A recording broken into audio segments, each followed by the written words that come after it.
शामीन मोहतरम, आपने मक्कतुल मुकरमा की ज़ियारत की होगी, मदीनतुल मुनव्वरा की ज़ियारत की होगी, हरमैन शरीफैन के अंदर आप गए होंगे, चक्कर लगाया होगा।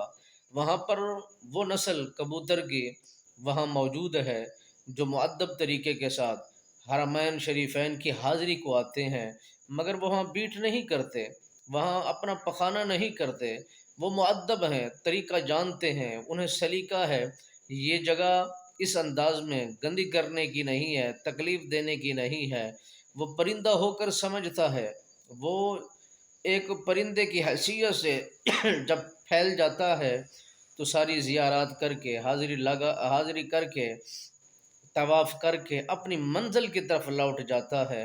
मुअद्दब तरीके से रहता है तो उसकी नस्लें भी आज आबाद हैं और उनको लोग घरों में बरकत के तौर पर भी रखते हैं। उनकी देखभाल भी करते हैं, उनकी हिफाजत भी करते हैं, उनको खुराक भी डालते हैं, इसलिए कि वो नबियों के साथ बड़े मुअद्दब तरीके के साथ पेश आया करते थे और नबियों की कुर्बत में रहकर उन्हें के फ़रामीन को लेकर उस पर अमल किया करते थे। परिंदा होकर अमल करे, इंसान होकर अमल ना करे, कितना बदकिस्मती है। अगर परिंदा होकर इस पर पूरी पूरी कोशिश करे कि अल्लाह के नबी ने जो हुक्म दिया है उस पर पूरा अमल किया जाए, उस पर ज़िंदगी को गुजारा जाए, उसी को लाए अमल में लाया जाए, उसी पर यकीन दहानी रखी जाए।